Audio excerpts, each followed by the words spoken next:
Oi, mais uma aula de filosofia iniciando nessa sexta-feira para encerrarmos a semana com um conteúdo bem legal. Vamos continuar com as nossas aulas de filosofia política, dando continuidade aos filósofos políticos.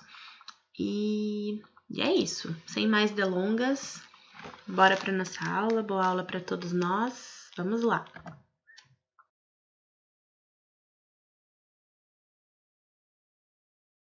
Hoje nós vamos conhecer o John Locke. Então, bora para a gente saber um pouco mais sobre o John Locke. Na aula anterior, sobre Thomas Hobbes, eu comecei a falar para vocês sobre os filósofos contratualistas, né? Então, esses filósofos que buscam pensar uma sociedade organizada, né? Então, um contrato social. Eles passam a pensar no homem enquanto sociedade, tá? Digamos assim. E o John Locke, ele é um filósofo super estudado, né? Então, a gente já estudou ele enquanto empirista e hoje nós vamos estudá-lo enquanto filósofo político, né? O John Locke, ele é um filósofo iluminista, liberalista, empirista e cientista político, né? Ele trata desse assunto também. E aí, a gente vai entender agora o estado de natureza para John Locke, né? Então, o estado de natureza para John Locke seriam os direitos naturais. O que seriam esses direitos naturais? Bom, os direitos naturais seriam direitos que todos nós temos, direitos que antecedem a nossa existência. É algo que todo mundo tem, que faz parte da nossa existência. Os direitos naturais seriam liberdade, propriedade e vida, tá? Só que o que é cada uma dessas coisas? Vamos entender. Vamos começar por liberdade. Tá. O que seria liberdade? Ele está falando da liberdade de expressão, da liberdade religiosa, da liberdade de pensamento. Esse seria um dos nossos direitos naturais. Então, direito à liberdade. O segundo direito seria o direito à propriedade. Direito à propriedade privada. O que eu quero dizer com isso? Que nós teríamos direito a ter propriedade. Não que todos tenham que ter, nem que todos tenham propriedade. Mas se tu tiveres uma propriedade, ninguém pode te tomá-la. Ela é tua por direito, certo? Então, o direito à propriedade é garantir que, se tu venhas a ter propriedade, que esta propriedade continue sendo tua, que ninguém tire essa propriedade de ti. E o direito à vida significa ninguém pode tirar a tua vida, a vida não pode ser tomada, a vida é um direito humano. E essa visão de direitos naturais de John Locke, ela se opõe, por exemplo, ao modelo de política pensado e vivido por Thomas Hobbes, né, que era um modelo absolutista, né? Com John Locke, a gente já passa a ver as coisas diferentes, né? Nós não teríamos mais um monarca que recebeu, né, o direito absoluto de comandar, organizar, mas fazer o que ele quer, né? Então, quando a gente fala de direitos naturais, a gente não tem mais uma liderança de um monarca. A gente passa a pensar a política de uma forma democrática, tá? Seria um modelo democrático. E aí o John Locke acredita que nós, a partir dos nossos direitos naturais, a partir da garantia desses direitos naturais, nós chegaríamos à felicidade, né? Então, mantendo esses direitos garantidos, nós encontramos a nossa felicidade. E aí o contrato social para John Locke, ele vem para garantir os nossos direitos naturais, né? Então, o contrato social, ele garante os nossos direitos naturais, ele nos dá uma proteção interna e externa e resolve conflitos, né? Então, aqui a gente já tem o que? Um Estado liberal, né? Tanto é que John Locke, ele é o pai do liberalismo político, né? Mas aqui, ó, através da democracia representativa, então, como eu falei para vocês, ó, tá, eu botei aqui governo civil parlamentarista, né? Ele já tem uma visão completamente da visão de Thomas Hobbes, né? E ele vem já de um modelo democrático, né? Para sua época, tá? O John Locke, ele é do século 18, 17. Se eu não me engano, ele é do século 17, né? E aí, através dessa democracia, então pensada, né, por John Locke, essa democracia representativa, o povo deve escolher os governantes e o Estado tem o principal objetivo de garantir os direitos naturais, que está relacionado ao que é o contrato que eu acabei de falar para vocês, o contrato social, tá? Então seria, a partir dessa democracia, o Estado e os representantes eleitos democraticamente garantem os direitos naturais: liberdade, propriedade, vida, proteção, resolução de conflitos. Essa seria a função do Estado liberal, né? Só que John Locke, tu vê, ele tem um pensamento super importante e interessante que construiu a visão política aí no decorrer do tempo. Mas a gente também tem que pensar que ele vivia e a visão dele, ela tá pautada em moldes capitalistas, tá? Se a gente pensar, por exemplo, no trabalho, né? Como que John Locke via o trabalho? Como que ele idealizava essas questões, né? Por exemplo, John Locke, ele defendia o trabalho infantil, né? Nem sempre a gente vai conseguir trazer um pensamento de um filósofo para a contemporaneidade sem que ele sofra modificações, né? Então, um pensamento de um filósofo, a gente pode pensar que faz sentido para a época, mas se a gente traz para a contemporaneidade já não faz mais sentido, mas não tira o prestígio, isso não tira o brilho daquele filósofo naquele período, porque naquele período em que ele viveu, em que ele construiu a sua filosofia, fazia sentido e o pensamento dele era bem desenvolvido e era bem aceito naquele período. Hoje, né, nós já sabemos que o pensamento ele se modifica, ele se modificou. Mas em que contexto minha gata querendo entrar. Em que contexto o John Locke fala, ele defendia o trabalho infantil?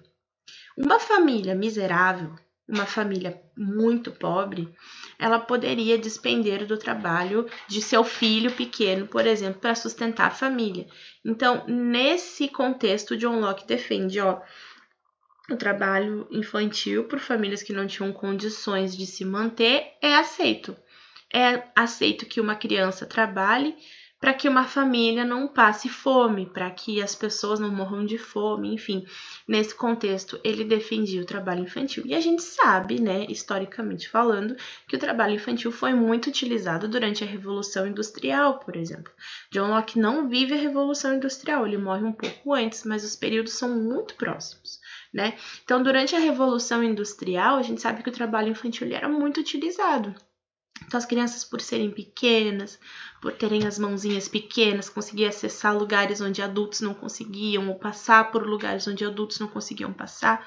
O trabalho infantil foi muito utilizado, né? Então, o John Locke antecedeu, ele veio antes da Revolução Industrial, mas o seu pensamento aí acredito que tenha sido utilizado posteriormente, né? Uma outra curiosidade, um outro pensamento com relação a John Locke, né, que hoje em dia não cabe mais, mas naquele período fazia sentido, era relacionado à escravidão, tá? Mas vejam só, não é a escravidão vivida na América Latina, por exemplo, aquela escravidão que nós conhecemos, seria um outro tipo de escravidão, tá? A gente está falando de John Locke, que vivia na Inglaterra. Vamos pensar nesse pensamento dele, que era o seguinte, por exemplo, acontecia uma guerra, né? E aí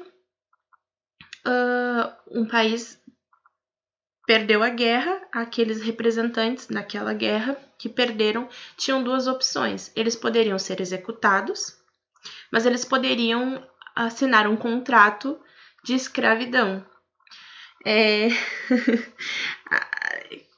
Como é que se justifica, né? Como é que eu poderia justificar essa escravidão?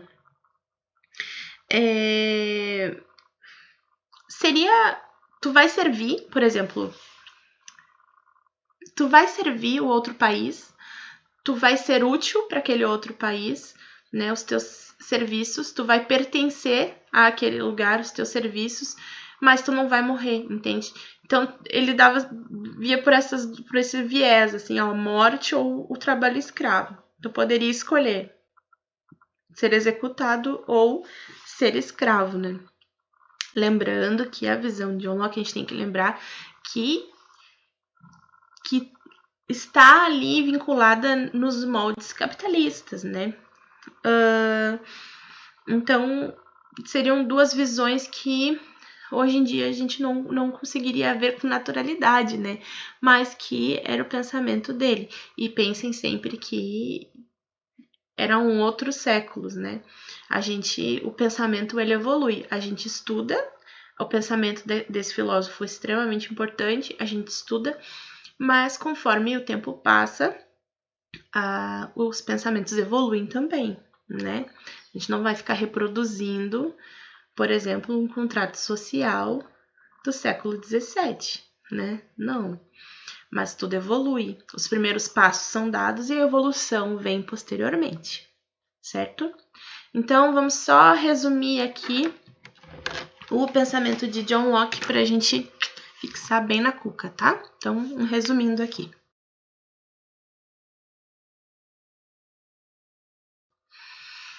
Mais um contratualista. São 3 contratualistas. Já vimos Thomas Hobbes, agora John Locke. Falta um.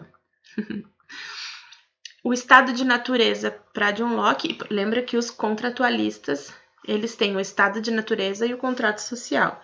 O estado de natureza em John Locke seria os direitos naturais, liberdade, propriedade, vida, certo? E o contrato social, então, o Estado ele deveria garantir os direitos naturais, certo? E aqui o John Locke não concordava com uma visão absolutista, um governo civil absolutista, não. Aqui nós já temos um modelo parlamentarista, então uma democracia se constrói, certo? Então agora vamos fazer questões para fixar o conteúdo.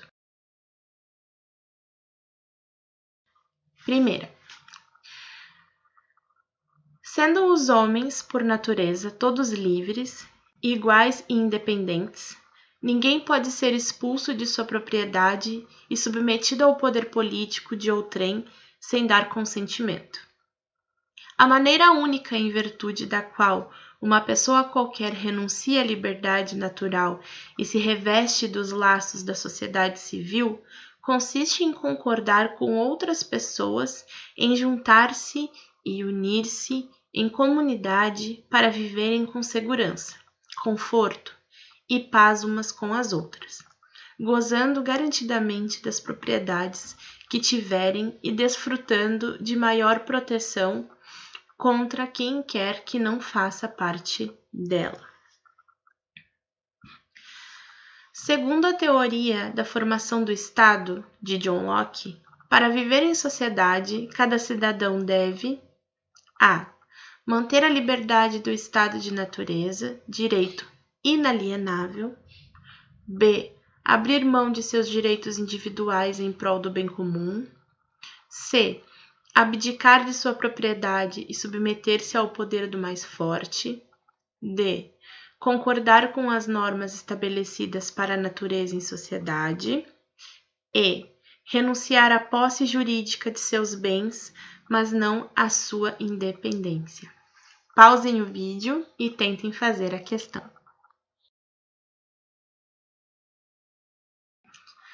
Vamos lá. Segundo a teoria da formação do Estado de John Locke, para viver em sociedade, cada cidadão deve. A resposta certa é a letra A. Manter a liberdade do estado de natureza, direito inalienável. Então, o Estado, ele garante o quê? Ele garante o estado de natureza, liberdade, propriedade e vida. Então, letra A. Mais uma.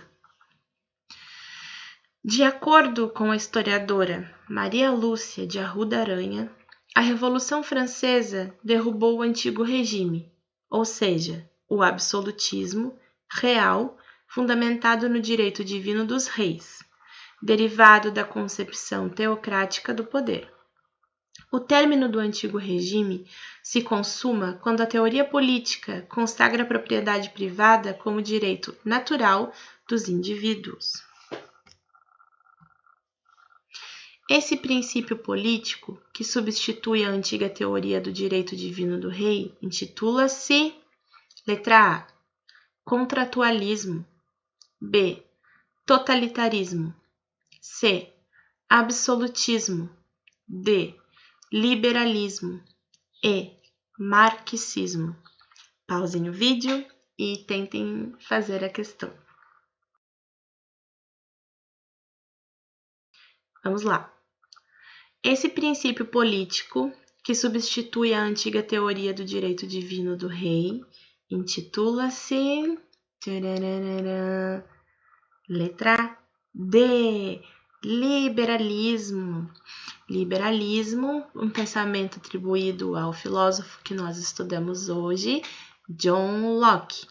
Antes do liberalismo, de John Locke, nós temos o absolutismo. Absolutismo defendido pelo filósofo político Thomas Hobbes.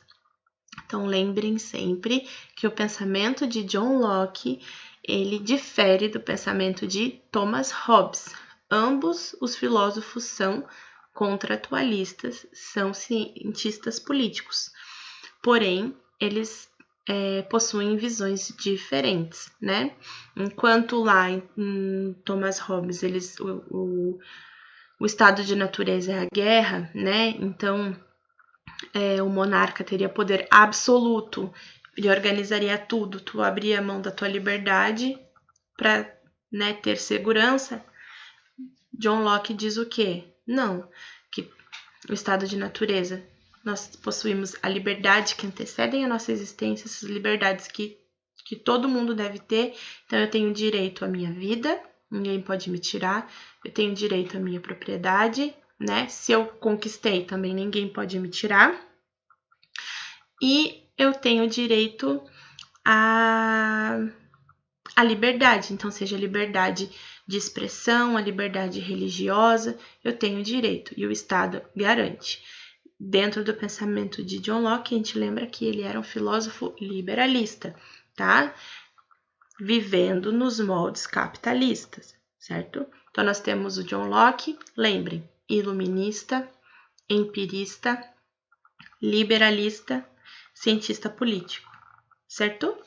Espero que essa aula tenha ajudado vocês a compreender um pouco mais sobre a filosofia política e sobre o pensamento de John Locke, esse filósofo que nós já tínhamos estudado enquanto empirista, agora enquanto filósofo político.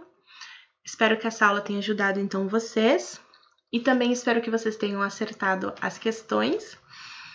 Se inscrevam aqui no canal, deixem um like se vocês gostaram da aula, claro. E nos vemos na próxima aula.